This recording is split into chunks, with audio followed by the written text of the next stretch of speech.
Welcome to Steve Tees Off, sponsored and brought to you by riversidegolf.ca.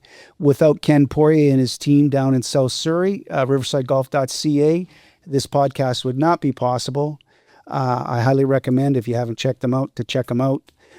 They are the sole reason that we're able to put this out, and they're fantastic people. Now, in today's episode, we have a special guest, and he's rolling his eyes as I say this. I'm going to I have to frame this. Dan Mann. I got it right. The Danson. We got it. Now, this is kind of like, I'm a Luddite. I explained that a little bit to you, that I've been told by my wife for the past 35 years that I'm a Luddite. And I'm slowly trying to evolve into this new media kind of guy. But you are a content creator. Golf, watches, lifestyle. Yeah. Right? So let's talk a little bit about Dan Mann and what you do, and then we can segue into a few other things. Sure. Okay? So where were you born, Dan? I was born in Duncan, British Columbia.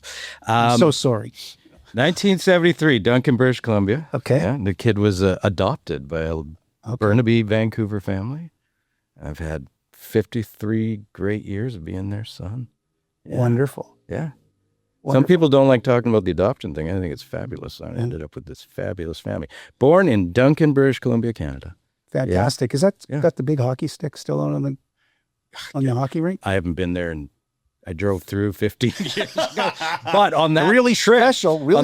I was like, let's actually not pass through Duncan. Let's drive by the hospital and see where I was born. That was the whole Duncan tour. We had to drive in a little, and I think up the hill, and there was a hospital. That's where I was born. Yeah. Okay. So yeah. So you were born in Duncan. Yep. And raised in Vancouver, British Columbia. Mm-hmm. Started in Burnaby, and then started one house into Burnaby, and then moved 2 blocks into Vancouver on the other side. So yeah. South Vancouver. Big change. Born and raised South Vancouver, and I'm still there. The River District. Fantastic. Yeah, it's fantastic. Fantastic.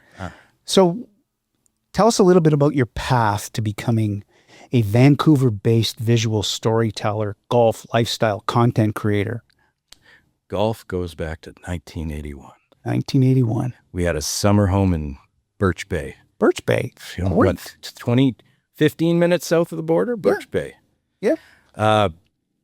It was late 70s, early 80s. Trailer parks were not what people envision them today. Trailer parks were right on the road, right on the beach. They were the thing. Mm-hmm. My brother and I are in the hillside behind the court, stomping through the tall grass, catching garter snakes, and we stepped on this little white ball.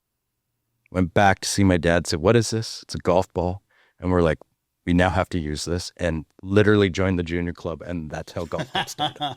That is the story of how I got into golf. How old were you?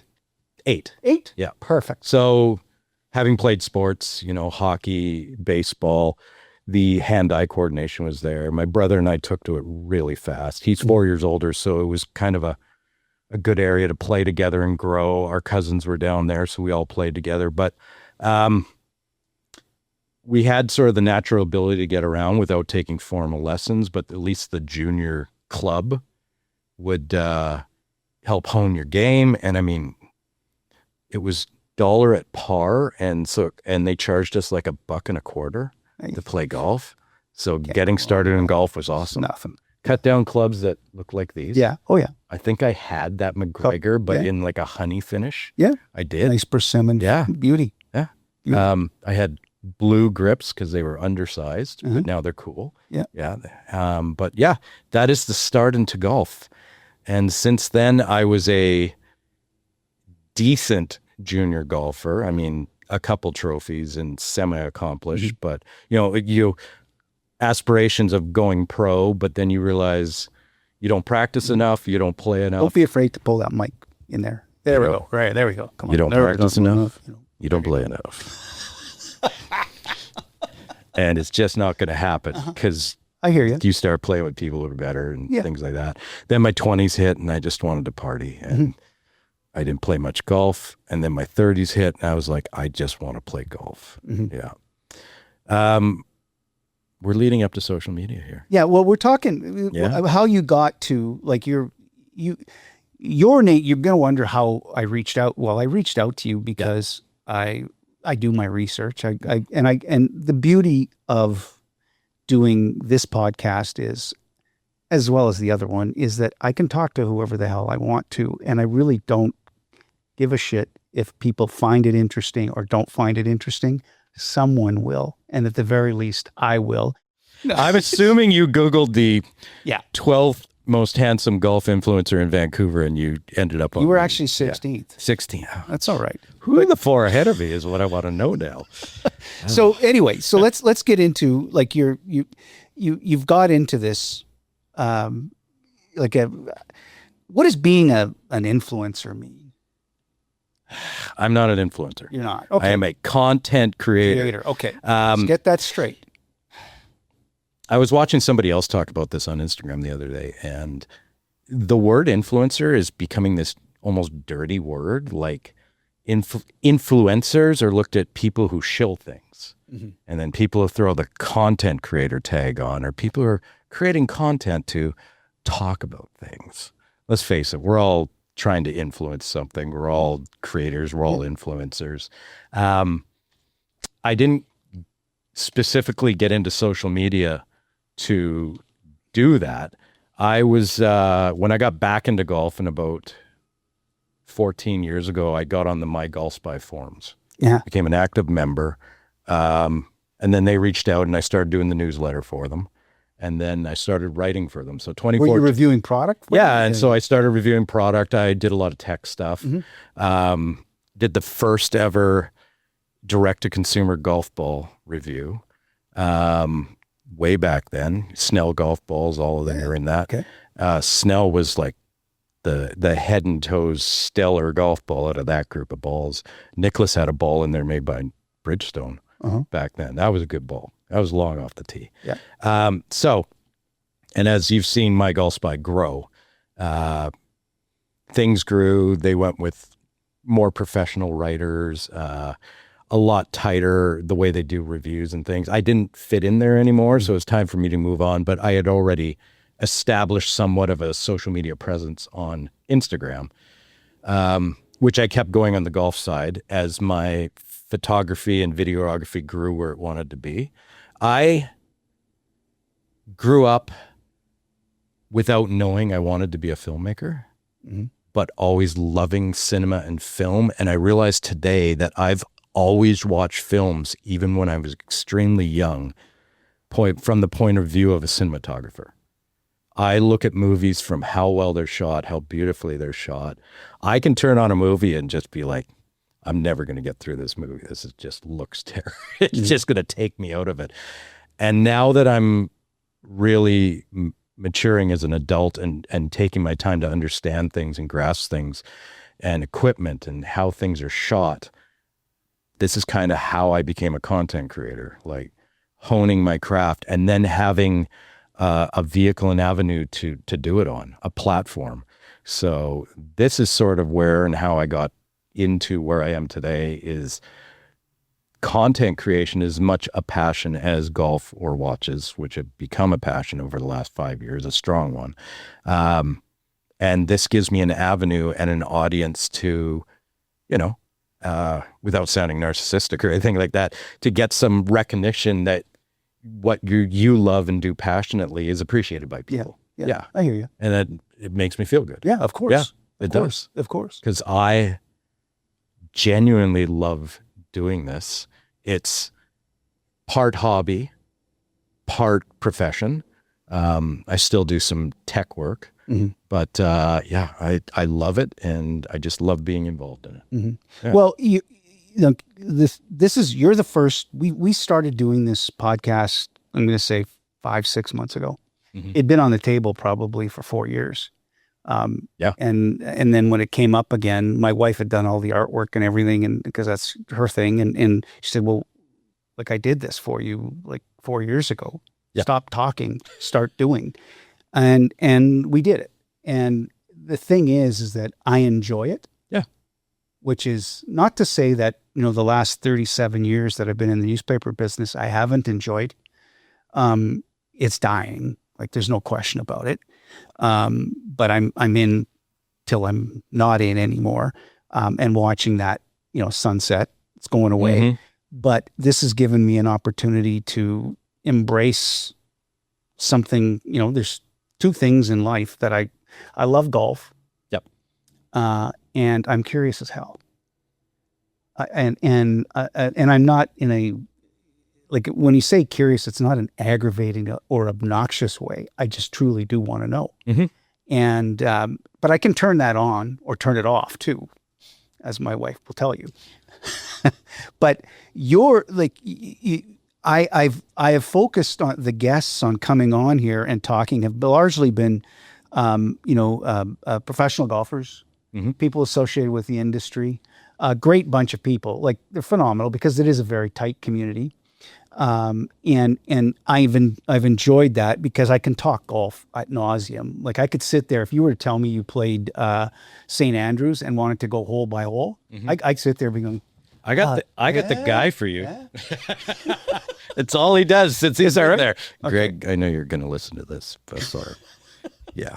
I got the guy for you to talk to. Okay, perfect. Yeah. Because I'm that guy. Like I am. And then what? And remember every club that you hit. Oh, yeah. And the wind was blowing and it was 12 kilometers an hour coming from the northeast. And I hit this 3-iron that, and I was like, oh, well, I'm interested, Tell me more. Tell me more. I would love to hear about this. So it's interesting because you've embraced I'll say content creation, but you love golf, you love watches. It's from a lifestyle perspective, which is kind of it is unique. I don't know. Are there many guys in the lower or girls in the lower mainland doing what you're doing? That may sound stupid. Me asking the question. There's definitely women who do it. There's few on the island and things like that. Yeah, but there's only one of you. There is only one of me. The dance? Yeah, the dance. There's only one dance. I got that name from a hashtag that the watch community had created for me because I was really good at the self-portrait, and I definitely overact in my self-portraits, and they always he's not handsome, he's dancem. And when I dropped the My Golf Spy moniker for my account, I needed a name, and I'm like, oh, that is just brilliant. I have to use this name. Yeah, that is cool. So I didn't name myself that. Yeah, it's all right. That's cool. That's cool. That's cool. He is dancem though. Yeah. So for people like me, Dan, who actually think that content is something that's written in a newspaper. When you say what you do is content creation, what do you actually do? Good question. And this isn't just from a process perspective. This is from what are you creating content around? Yeah. Social media is the new marketing tool. Yeah. Let's face it. It's the big one. I mean, the PGA Tour changed the rules this morning. Did they? Yeah. What did they? They're allowed to post more from the practice rounds. They're allowed to post more content. They're going to get ad revenue from the ads generated. And it's all around the social media exposure. So, and the first comment in the golf.com post I was reading was like, this Bryson basically started this. He did. And look at Bryson. He could go say there's going to be a chocolate milk stand on the 10th tee now, and next quick will come out of the woodwork and he'll have a sponsorship by the afternoon. Yeah. But it's the new marketing tool. And so when I'm creating content, I'm working with brands in the two areas to tell their story from the product. And I believe I've been told, and so I'm told, I'm successful with what I do is because the person you get here, the person you get on social media is the same person you'll just hang out with and talk to in everyday life. Mm-hmm. I maintain a level of authenticity that carries truth to the products I'm speaking about. And I will tell it like it is. But, usually I work with clothing brands or things like that I appreciate. And it's having the trust and the engagement of the people who follow you that appeals to brands. So I'm creating stories and telling my story about use of a brand, my interactions with it, and authentically. And hopefully and that's beneficial to the brands, if people are buying into that, right? So I won't shill things. Let's put it that way. I understand. Yeah, I've got to like things, and I've got to like what I'm doing. And, I've got an equipment brand that I'm sort of Canadian ambassador for that I work with. And that's a really good relationship because I believe in the product and the way I got to know the product. And so those are the stories people want to hear. Mm-hmm. Yeah. Do you want to mention the name, or are you uncomfortable? Sub 70 Golf. No, Sub-70 I want to plug them. Hi, Jason. But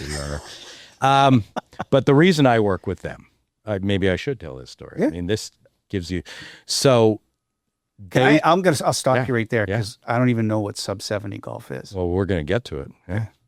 It's the best direct-to-consumer golf clubs on the market. Okay. Yeah. So direct-to-consumer is becoming the big thing because you're paying for marketing and professional sponsorships, billion-dollar R&D, like all these things that go into the TaylorMades and the Callaways. And I've been to TaylorMade. Like that is just a insane facility of research and everything that goes into it, but you're paying for that. So your golf clubs are now 2,000. How bad is it now? Well, I don't pay attention when I go to Golf Town. I go right to the close. Do you know how much? Listen, just to segue for 1 second. Yeah. McLaren comes out with a set of golf clubs. How ugly are those? $375 US a pop. Yeah. Per club. Yeah. Per club. That is where PXG started, right? Well, PXG started down in Arizona from the GoDaddy guy. But price-wise. Oh yeah. Oh yeah. And they did the direct to consumer thing. Yeah. But that guy, GoDaddy guy there, he's a gazillionaire. Oh yeah. But McLaren, I was like, okay, because Justin Rose is playing McLaren golf clubs. Yeah. Okay. And that I watch Rick Shields and stuff like that. And of course I do. And I'm looking at these golf clubs and I'm going, oh fuck, like how much? And I'm doing the math in my head and I'm like, spend $6,000-7,000 for a set of golf clubs? Are you insane? Like who, but then I what do I know? So, and that's where going all the way back to the bottom and looking at direct-to-consumer golf clubs comes into play, because there's only so many things you can do to a club head. There's only so many good forging factories, casting facilities. Let's face it, 95% of the clubs come out of the same facilities, right? There's only so much you can do to move weight around. So the only difference between brands is who moves weight where, who optimizes, CGI position point one, who optimizes their launch angles the best. And there isn't a best because they're overcooking golf clubs anyways. Yeah. 7 irons now, 5 irons. 100%. What's the point? Exactly. Give me something with... And now they're giving the pros, they want the pros to have a golf ball that they can't hit as far. Yeah. Which is insane, but regardless, go ahead and do stupid things. And if you're not good at truly building to spec, the reason a lot of PXG guys left early on is PXG clubs were all foam filled. And so I've heard of interviews and things with like Zach Johnson, who was there early, and he said, I just couldn't play the stuff because I'm 181 and it's probably a 8 iron for him. These guys, it's 7 iron, 181. But every 8th 7 iron would jump an extra 10 yards because of the hot foam filled irons that you can never truly predict. So when you're buying into clubs, you got to be buying into a brand that kind of understands what they're doing. So there's a lot of direct to consumer brands, and I got to play around with sub 70 early on. And he's been in the club building business for years. And so a lot of direct consumer brands are just buying molds straight out of the factory. When you look at their irons, they're doing a lot more with moving weight around through the toe. They do a lot of milling. They do a lot of weight drilling. So they're playing with the heads a little more, I think, than a lot of the direct consumer brands out there. And so I got to know who was running the Canadian side of things and just got to play him and became friends with him. And he did not push a single sale on me never did. And, 8 months into playing these things, I'm like, I got to work with your brand because, you're trying to acquire brands to work with under your social media umbrella. Yeah. And I fell in love with the clubs. They work as good as anything else. They cost 30% less. And I'd never heard of the brand. Yeah. And they've been around 5, 6, 7 years. They're not running, Canada's not running out of Canada anymore. Okay. Thank you, tariffs and cost. The Canadian side importing the clubs and then reselling them couldn't keep pricing level to match the equivalent American pricing, because by the time it came up here, it was an additional 10% more or whatever. So it's actually cheaper for them to still build everything in Chicago and ship it up here. Really? Yeah. Yeah. Wow. That's the industry right now. That's the market, because everything costs more. I went to buy an SD card last week. They cost 4 times as much since the war. 4 times. A $25 SD card is $100. Yeah. It's ridiculous. Anyways, so sub 70 golf, everyone. That new driver is legit for being $300 less than another brand. It actually works. Yeah, it's interesting. It is. The golf industry. I went down to the this past January. I went down to the PGA America show in Orlando. First time. Oh, I want to go. Yeah, I don't know, 1 million square feet of holy shit. Like, there's shit, and then there's real shit, and then there's real shitty shit, and and now half the place is filled with pickleball stuff. Really? Yeah, and I found out from the Callaway rep that Callaway's getting into pickleball equipment. It's that big, I guess. Well, didn't they have beer commercials during the Super Bowl with like actual celebrities like playing pickleball? Like it's all pickleball now. Yeah, but they had 2 massive pickleball courts in the middle of this thing in Orlando, and they had professional pickleball players playing. Now, I have a bias. I hate pickleball, and the reason I hate, and my wife will attest to this, our kids, our grandsons are up in the Okanagan, and they play baseball, and they play baseball at a park where there's pickleball courts. And if you want to be aggravated, listen to some baby boomers playing pickleball who lock their outdoor porta potties and won't let anybody else use them. And the comments that they make, as well as the sound it makes. And I know I'm being an ass and it's trivial, but it's not, because I'm at the ballpark. And the last thing I want to hear is, oh, Jimmy, you felt like I pulled my like 10 in there and back and forth. I'm not making this up. I haven't been around any pickleball, apparently. You haven't. And I go, you know what, you lazy asses, go play some tennis. But anyway, apparently pickleball, like Callaway is making pickleball rackets, good for them. Callaway pickleball. Yeah. Well, you know what? Kind of makes sense, because Wilson used to be the biggest name in golf. Yeah. They made tennis rackets, and they still make footballs, and they still make golf equipment. Yeah. They just won't pay their players the amount of money that the others will. And they still make a pretty goddamn good product. They make a good product. They make a good ball. They still make everything. Yeah. People think they're a 3rd-tier golf brand now, like the new generation. Yeah. But they don't realize that we were rolling 8802 putters in like 79. The first brand new set of golf clubs I got were Wilson K28s. They're hard as shit to hit, but I learned to hit those blades. But the thing is that golf equipment and it's pretty, I always look at the size of the driver now. I remember I had a set of, they were called Browning 440s, and Browning was a company that made guns. Mm-hmm. And these Browning 440 irons were about that long and about that high. Really hard to hit out of the rough. But I convinced my dad that I needed them. They were beautiful. They were beautiful. And the woods, the driver, the 3-wood and the 5-wood were all persimmon, but they were all the same. The club head was the same size. All that changed was the loft. They were pretty good clubs. I could hit the driver off the deck. Pretty good clubs. Now, I think that Browning driver, if I still had it, it would be 1/3 the size of the driver. Like, you can't miss the ball with the size of the drivers. Oh, now. no. You can't. I still have my 91 Mizuno MST, and that's maybe the size of not even a 7-wood. It's the size of a hybrid. Mm-hmm. A large hybrid. Yeah. It's tiny. Yeah. Yeah. It's stiff too. Oh, getting old.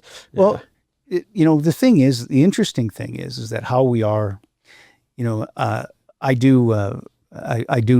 know Ken Poirier real well. He's one of my best friends from Riverside Golf. And so we're always talking golf, and we're talking equipment and that kind of thing. And, Tommy Fleetwood mentions that he uses a 9-wood, and the phone's ringing off the hook. Everybody wants to buy a 9-wood. And I'm not bragging, but I've been using a 9-wood for 4 years. It's a sweet club.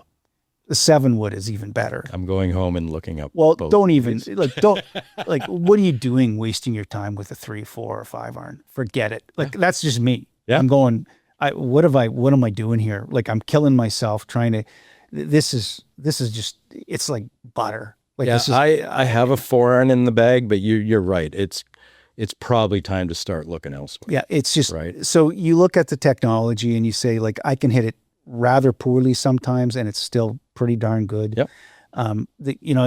Even talking about my father when he played, and he's passed away, bless his heart, but he played the game with, I think he had 3 clubs in his bag, Mm-hmm.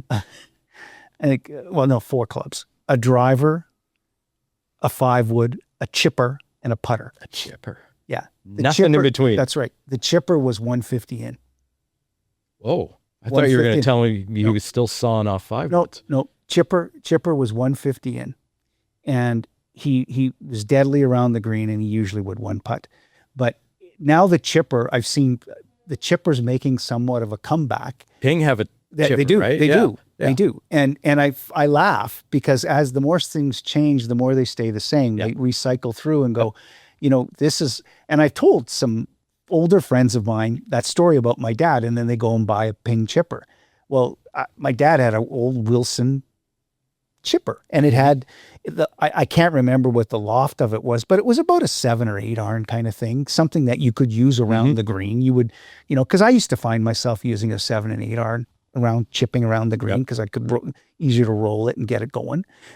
But the resurgence of this type of equipment, it's interesting. It is, at the very least. But he's a guy who got 3 hole-in-ones in his career, like with a chipper. 3 hole-in-ones with a chipper. Yeah, well, you're crazy. But the thing is, he goes, you with all your clubs in your bag, you don't even know what you're right. What was he shooting? Oh, he would shoot, when he passed, he was 83. He would shoot you got to remember, he was playing on a 18-hole like executive golf course, but he was probably a 10 handicap. Yeah, but he's still only using 4 clubs. Yeah. This is insane. Yeah. Yeah. Yeah. No, he never had, that's the way he played. And he had no problem, issue with that, saying, because, and he justifiably and rightfully so, he would say to me, you're playing that club because it's in your bag. Yeah, you're right. Well, this is but I know my yardages, Dad. Yeah, you do. That's why you miss every green, because you're. I would probably do better just carrying 1 wedge of the 3. Yeah. Learning how to truly use that 1 wedge. Yeah, that's right. And just do everything with it. And then these days, put the rest into hybrids and 7-woods. Well, get to all the greens. What's happened though is that they can't say that word, without us knowing, by juicing up all of the lofts on these clubs, these higher ended like a 7, 8 iron, 6 iron, they forced us to buy more wedges, right? So I used to be able to go, okay, there's a sand wedge, there's a pitching wedge, there's a gap wedge. Now they put degrees on them, which has screwed me up because I'm a dummy. Like I can't, 50, 54 degrees. What does that mean? I don't know, kind of thing. But now I've got more wedges in my bag. And they're $300 a piece now, right? And I don't know if it's really helped my game very much. I don't think it has. So I make too many bad decisions with that. Yeah. But, so Dan, back to you and your what you're doing. So do you go out and source brands, or do brands find you? It's a little bit of column A and a little bit of column B. If you're putting out a great product, we'll call it a product, a lot will come to you. They'll inquire how you work with them, things like that. And then the conversation starts with, I'd really like to get your product in hand to really see what it's like. But yeah, if you want to be full-time at it, you've got to also be reaching out to everybody, presenting yourself. Here's what I can do. Like I would imagine when you start talking about authenticity, you're quite specific as to who you don't want. You're not. You like to be, but it's where you want to be and who you want to be, right? So there's, if you just take anything that comes along and just talk about it, like, you're not really you're not playing into, if you're trying to be authentic, you've got to be that way. Like if really cheap things, like you say, you go to the PGA show, there's just everything. There's stuff that just shouldn't be out there, right? And there's a lot of that, right? Like watches, like there are really cheaply made watches, and then there are inexpensive good watches, but it's weeding out the which is which, and telling people that, right? And so I've found an area of which products are good there, and then up to know who you're working with, right? And you get a feel for it. You know what you're dealing with. And the communities are so large that you've seen these things before, right? So the watch community on social media is massive. That's how I got into it. And so you've already heard of most of the products out there that are coming out. So you understand where the quality is. And I talk to a lot of creators. And that's the main thing. I talk to a lot of creators, and we keep in touch, and you understand what's out there and what's coming along. So most of the brands I'm working with, I already know have a good pedigree, and it's easy to bring them in and tell their story. I won't do reviews. I'll do brand features. I don't want to come in and I don't want to be a yes man, but I don't want to. I'll say if I don't like something, but you don't want to go in and just tear something down and become that person either. So I would rather take in a product that is good and well made. It might not be something I love, but I'll do a feature about it, and I'll do a feature about the things that are good about it. And then from there, I don't do a recommendation either way. Here's a beautiful product. I will make good looking content about it. And, the fact that I'm looking at it is something that I enjoy. And with the watches, I wear them all. With the golf products, I wear them. The Tomo golf shoes, I have a good relationship with. They're great. They feel comfortable. I never thought I would be into sporty golf shoes, but they're fantastic, right? Well, the light bulb for me, when I'm not going to say light bulb, but what was really interesting about being at the PGA show was I'm standing at the Click Gear booth talking to one of the reps or whatever. He's not in charge, but these kids come along and they say they've got, because there's just tons of content creators there, and they got their camera and the guy's talking, he's got the microphone. Listen, if you give us a bag and a cart, we'll do a blah blah blah blah blah, and the guy just hands it to him. And I look at it, I go, and that's what it is now. And exactly. And I look at, I was with Kenny, and I go, holy shit. And I'm the guy I'm talking to from Click. Are you getting value for that? He goes, well, it really doesn't matter. We think we are. They just want it out there. Yeah. I think what I'm missing here, and the thing that sort of differentiates who I am, is a lot of my brand stories are about the people behind the brands. And when you're working with small golf brands, boutique brands, and then the micro brand watch, like micro brand watch community is big. Like they're well-made watches, but they don't have the history and the name or the of marketing a big or the marketing. But in 100 years from now, any one of those could be Rolex because they're making quality stuff. But it's the stories about the people behind those brands that's important, why they got into it, what's passionate about. We just had the Vancouver Timepiece show 2 weeks ago. North Shore, 40 brands this year. And pretty much all small companies. Christopher Ward was there. They're becoming very big and mainstream. But it's stopping and talking to those people and finding out why they did it, why they made their decisions, and why they made a watch. And this is art on somebody's wrist. And if you're buying into the story of the brand over just the material purchase, I think it's a bigger deal, because things like watches mark history and moments in time, and usually buy watches for special occasions and things like that. Or if it's you and me, you just buy them because you like them. You want more watches. And the same with golf. So when I really started ramping back up into social media 6 years ago, into the golf side, Edmonton became a hotspot for golf products in Canada. Really? So I met the Goat Track guys, Pioneer Golf. So Goat Track are a small boutique brand making cool looking golf clothes with a goat on them. His name's Mo, after Mo Norman. Okay. And they make cool small batch release golf stuff. And I got to know the owners really well, Garrett and Cody, and we've played golf and we've hung out, and they're actually friends with people down here we all know in the golf community, and they're wonderful people trying to do passionate things about golf. And they also help run the small Rundle Park golf course in Edmonton, and they've got a great story behind that. Pioneer Golf started as a Canadian leather and other material head cover and golf accessory company out of their basement in Edmonton, and now they have a bigger shop and they're becoming a brand. But it was their story of wanting to do this and hand making it all, and that's the companies and the way you want to expose it, right? So every December, I'm plugging now, I do the 12 days of Dancem, which started as 12 days of giveaways with the brands I work with, but I get all the owners of these companies to film their own video about the giveaway, and I bookend it. Hey, Paul's back from Brand A, and like he's going to tell us what he's giving away, and I do fun videos. That started 5 years ago. This year's the 5th anniversary.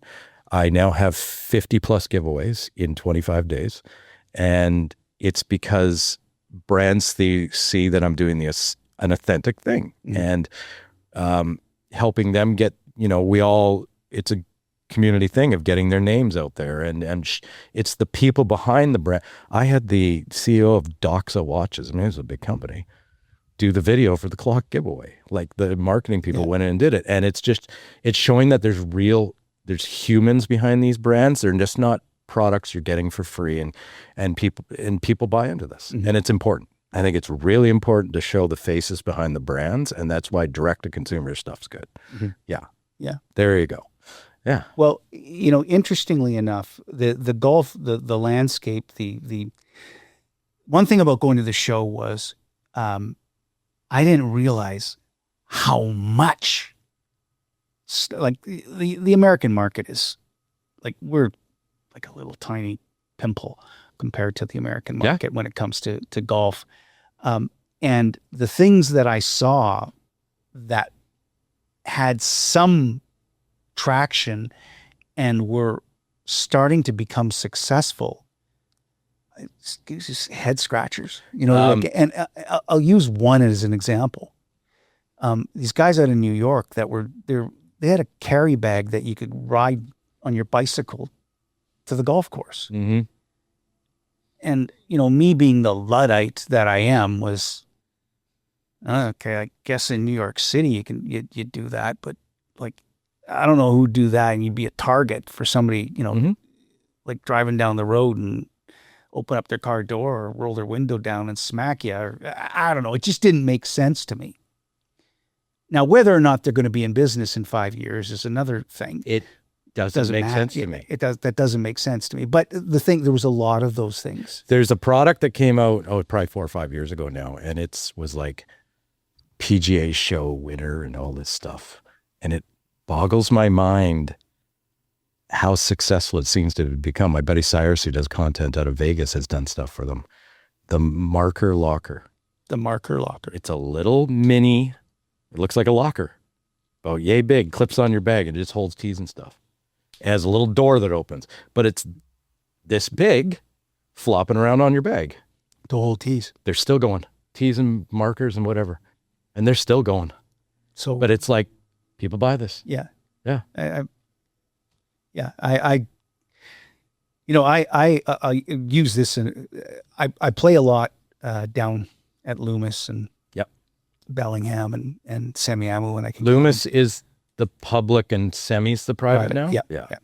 And when it's wet down there, I played with an elderly guy. The wonderful thing about golf is I play as a single usually, and I get to go and meet somebody and spend 4.5 hours with them, and that's fantastic. I love it. And this elderly gentleman had built this little, it was like a bent hanger, and like it went up like this and up. And what he was using it for was around the greens, because we had to play carts only. Yeah. Cart golf. And you would take 3 or 4 clubs and then walk your way up and you didn't want your handles to get wet. So he built this thing in the garage. And I went, that's brilliant. That's good. So, because we get down with our tee and prop the grip on it. Yeah. So I went and I go, this is great. Yeah. He goes, well, I'll give you one. I make them in my garage. He goes, I'll just give you one.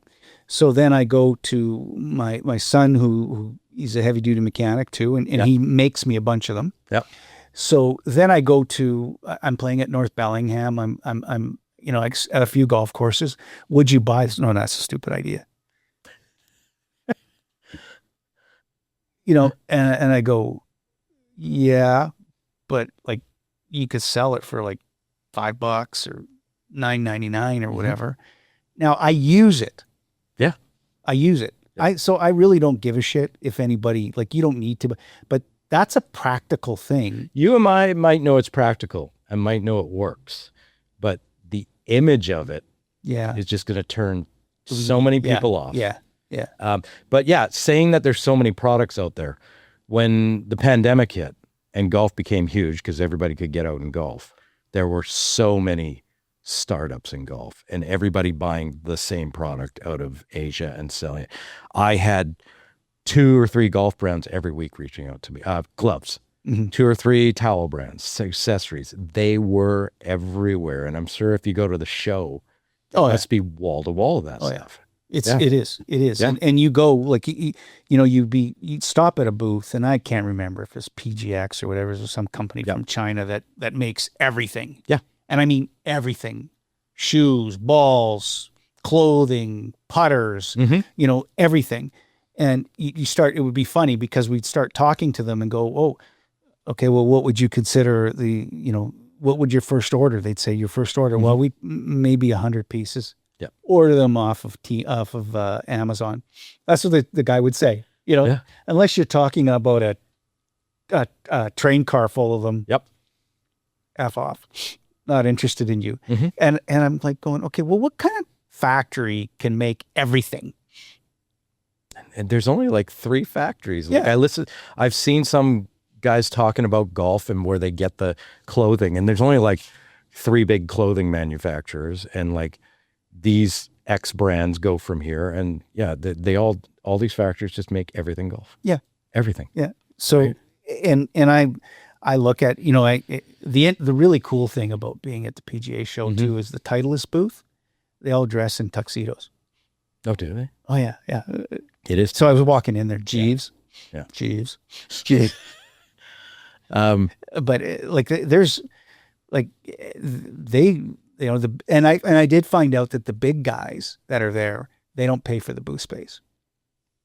They're there to bring in the other. That's right. And that's exactly it. Yeah. I learned quite a bit. I did. I learned quite a bit. But I just never realized it was that big. Like it's just like, And you think you're finished, and then you find a whole other section. I hear it's just insane. And so what do you sell? Oh, I sell tea holders. Like I that's my pocket, and I have a pocket in my golf bag that I put them in. I don't know what else to. There's certain things that sell. Now, there's a local girl, Vanny V Sports, and she makes little animal tea holders. I've seen them, but they've become huge. Yeah, they won a PGA Show award, but because her tea holders are cute. Yeah, I got a few. Because they're cute and they're collectible. So every time like something comes out, like she has a tiger, but he had on a white jumpsuit at Masters time. She sells out of these things. Yeah, I think it's with all the small kids collectibles in blind boxes and things like that. It's brilliant. And I get why she sells them, because if you're just a golf collector of small trinkets and collectibles, it's smart, right? I'm still that guy who wants this clean golf bag and wants to go to the course without a bunch of animals and things. Maybe a head cover or two. I'll have one, but yeah, I don't traditionally want a lot of that, but I'll have a shelf at home dedicated to that stuff because I think it's cool. Yeah. Well, this stuff, even like you look in the studio here, we've got, this is like, I don't know how old it is. Yeah. But these clubs are humongously old. The head covers, this is just, stuff that's lying around in Kenny's not even in the basement, in the crawl space kind of thing, and I'm going, like this, we're looking for a rustic look. This is cool stuff. I got a bag and set like that I won from the golf museum. Cool. On like the 100th anniversary of Langara. That's what it was. Really cool. Yeah. Very cool. They're really cool. Yeah. But retro is like, I saw some bags, because I talked to Ken quite a bit, and we were looking through catalogs, and and I showing him some. These are really cool retro bags. They're made in the UK. Yep. And we look at the wholesale price and go, I don't think anybody's going to spend $2,200 for a golf bag. No, they're not. It's insane. It's insane. But Jones bags are back. Jones bags. The good old 90s Jones bag, just the tube of leather with the classic, like all the college players and everything. The Jones bag, it was known as. They're back with, you got to look at, everybody had a Jones. When I was young, everybody had a Jones bag. Yeah. I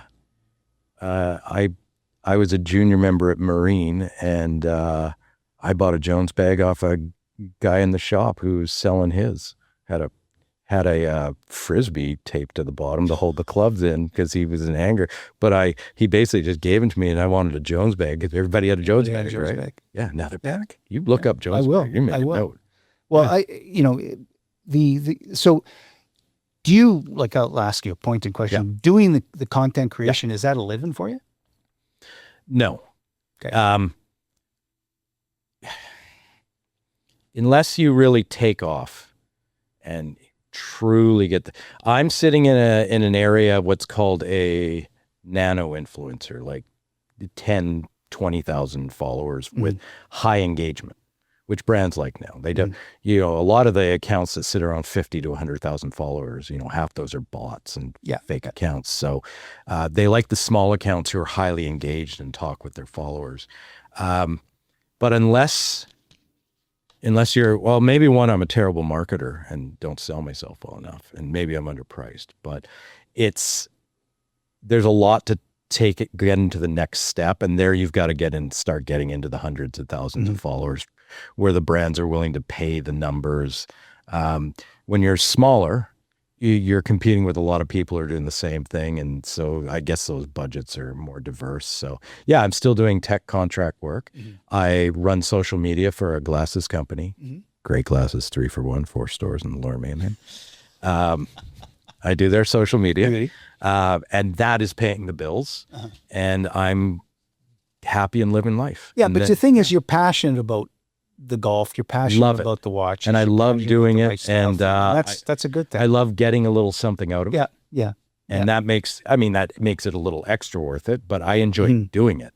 I'd still be doing it the way I was because I'm sharing my photography and videography, and it's just cool that brands and companies want to be a part of it. And that's what makes it cool, right? So it's part of I'll admit, it's part of the juice that keeps it going, of creating some new interesting idea or fun idea for these brands. But the dynamic too on the marketing end, especially as it relates to digital, has changed substantially. Like it really has, meaning that, I used to, when I was young, very young, and I started in the newspaper business, I used to think the biggest waste of money was buying a glitzy billboard. And there were, one of my mentors at the time, I said to him, his name happened to be Rick, and there was a small restaurant chain in Winnipeg called Grapes, and they used to buy this great big, on Pembina Highway, they would buy this great big glitzy billboard that had sequins in it. And when the wind blew, it would be like, it would go all over the place. And I'd say to Rick, like, that's, because he did business with them, and he knew how much they paid for that thing. And he would tell me, and I go, that's a humongous waste of money. How do they? Well, he says, they're not trying to get you to come in and buy a steak today, Stephen. What they're trying to do is that when you think about going to buy a steak, you'll think about Grapes because you saw them, and you will associate Grapes with being a really, really great restaurant chain because they can afford to do that. And you'll be cool because you can go to that restaurant and eat. You don't understand how this whole dynamic works. And I said, you're right. Let's go to Grapes. Now I want to go to Grapes. But the thing is that you have to understand. So like social media, sitting there and putting a 15 or a 20 minute, or I should say 20 minute, 50, God forbid, 15 minutes, a 15 or 20 or 30-second clip on something. That gets somebody's attention, and you get somebody's attention, and then they might have a second thought about maybe purchasing that piece of equipment or doing whatever that is that you're showing them. And that, it does work. It does work. It does.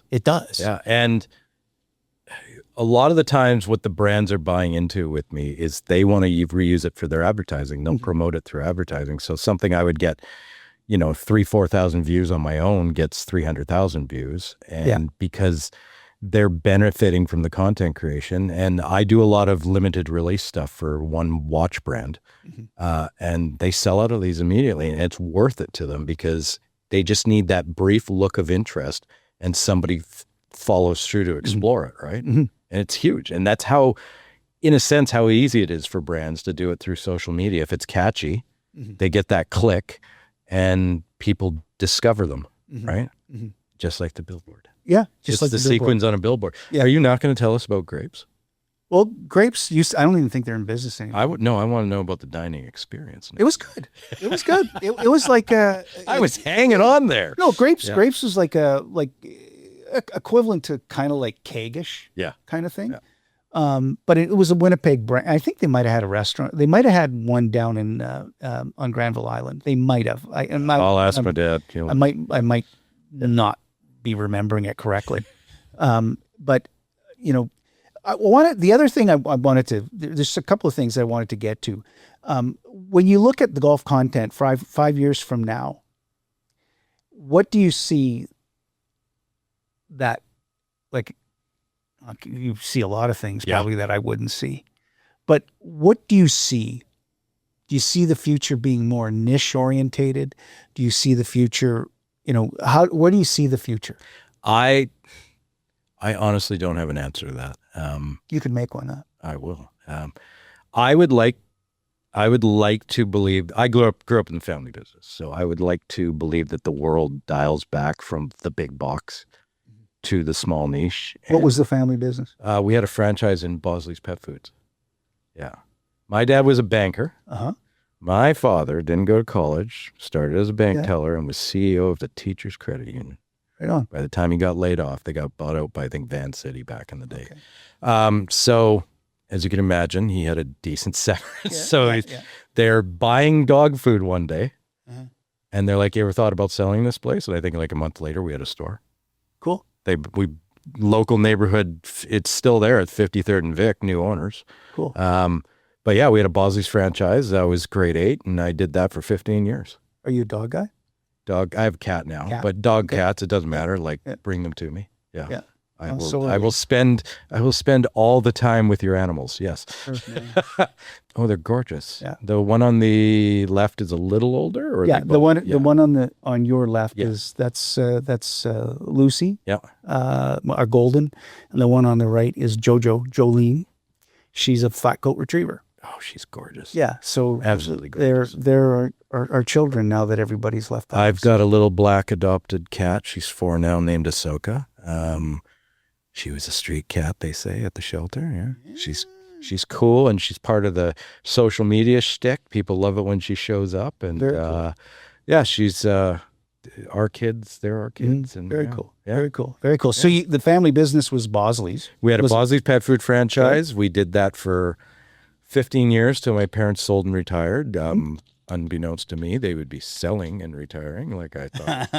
I'll just run the business. But the reason I say this, with hoping that the big business style's back and it's more niche and boutique-y, is, when Petcetera opened in the early 90s, the big box, the first big box pet food and supplies business, it was like a 30% hit the first year because everybody's going to go there, and because you can work the deals. But we started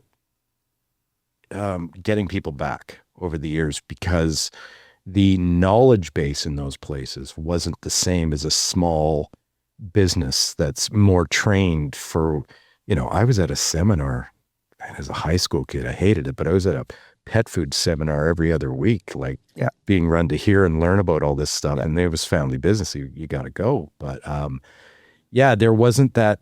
I mean, those big box stores are just hiring kid B, A off the street and just going, right? The same thing could be said about, not to shit on Golf Town, but I'm going to, I know I had multiple bad experiences at that store, and to the point where I went and said, you know what, I'm done. I'm out.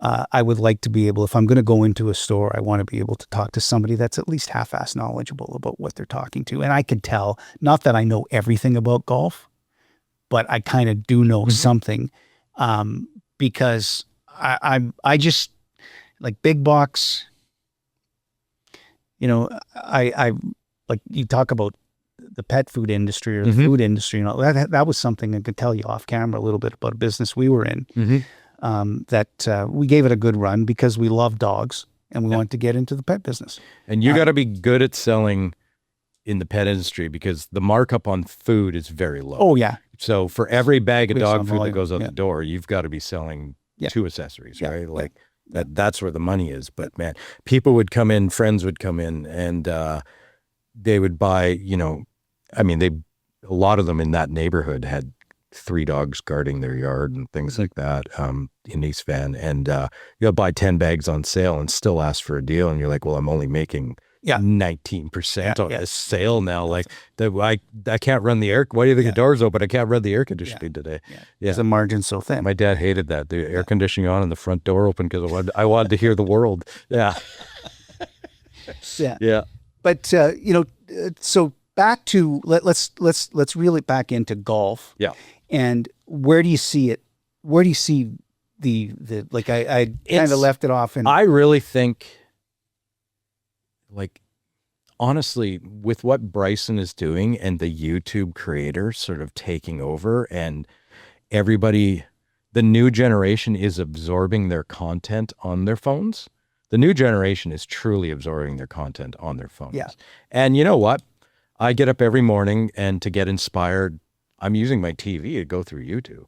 I throw on the YouTube TV. I go through YouTube. I go through, hey, here's something new. Like, and for me, it's golf and electronics and watches and movies and everything. But the new generation isn't even doing that. They're on their phones and their tablets and their devices. So,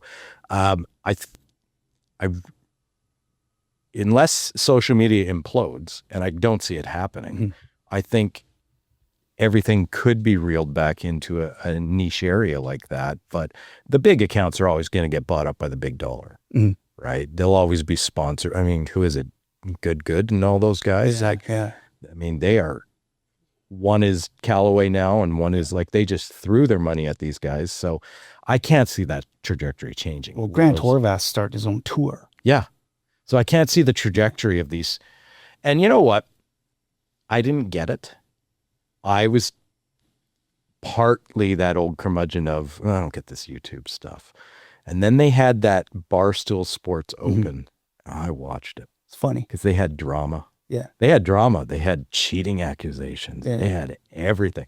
And it was kind of interesting. So to watch one or two of those a year, it whets my palate of there's something here, but it's not going to grab my attention all the time. I still want to turn on a tour. I'll watch pro golf. Yeah. Like I remember growing up and having access to, when they finally got access to the Golf Channel, I would watch the South African mini tour because it was on and it was golf. I mean, I know a lot of guys who won't watch LPGA Tour, but I will absorb all of the LPGA Tour I can. They are incredible golfers, but it's still golf I grew up on, right? Mm-hmm. So I'll watch LIV. I'll watch it all. I just want to absorb professional golf.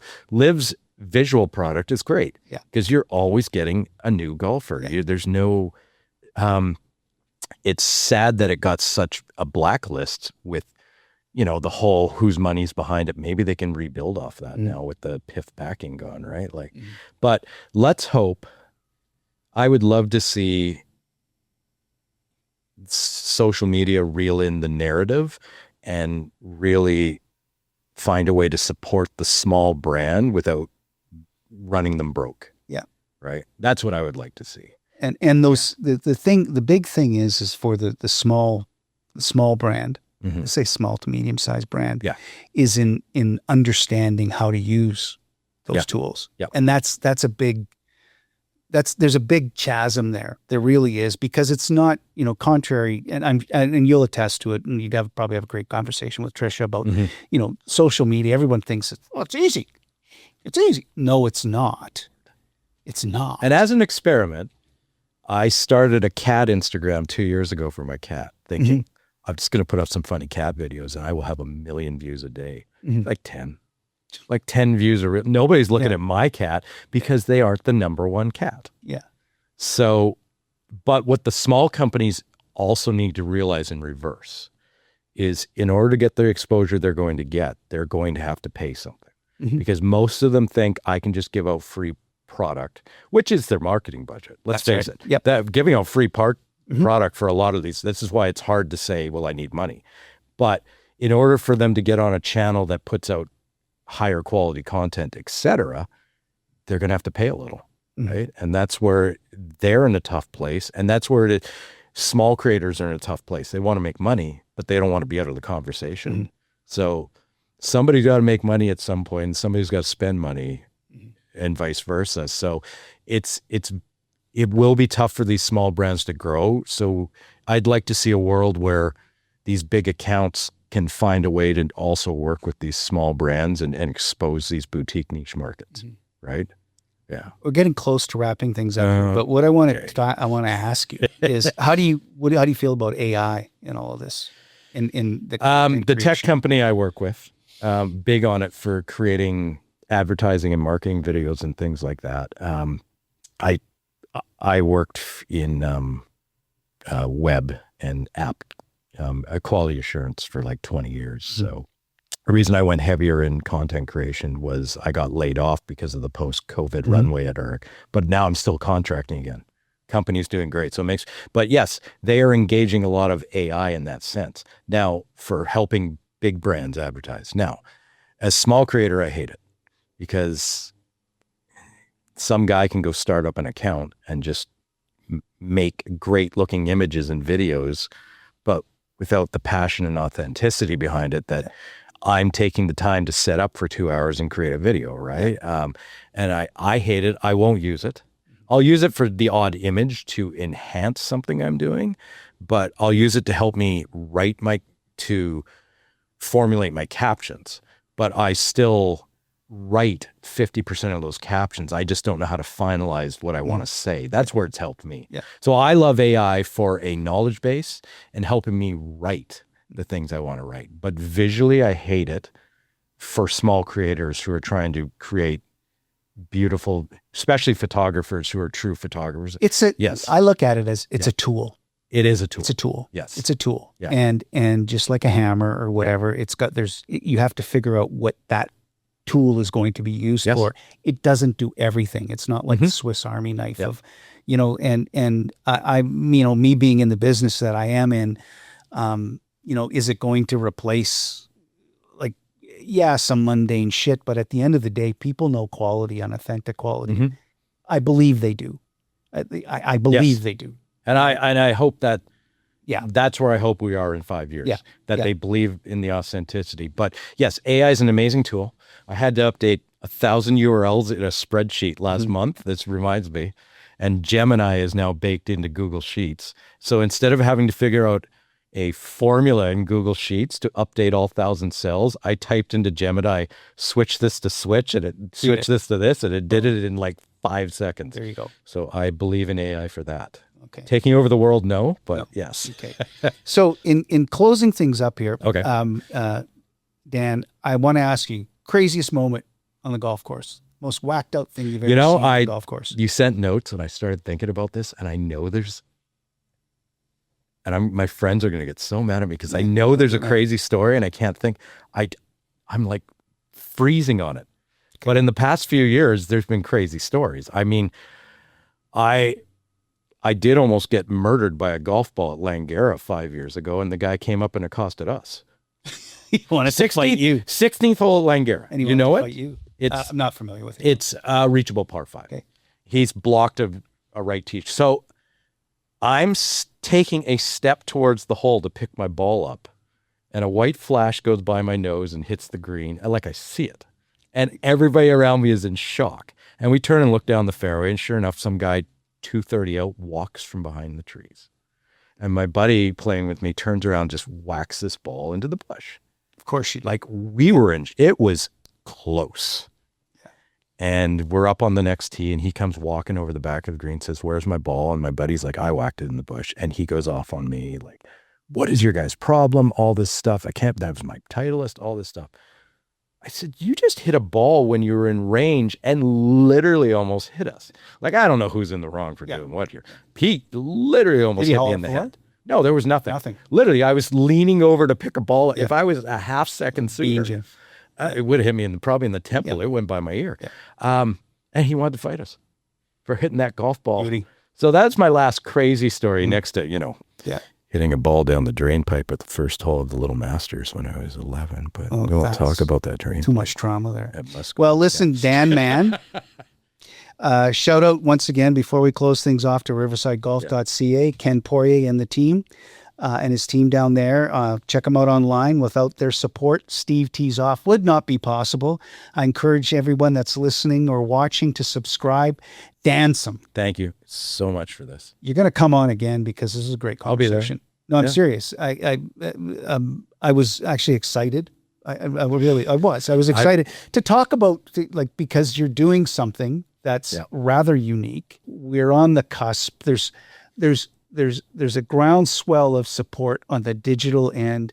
I think if the live going away or staying or whatever has created more opportunity in the golf space, which is always good, I believe.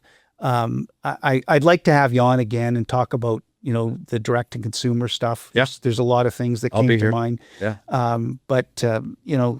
Listen, thank you so much, Dan, for coming. Thank you to you and the team. This is awesome. And your Instagram handle is at the Dansum. At the Dansum. Yeah. And if you want, and this guy does respond to his DMs.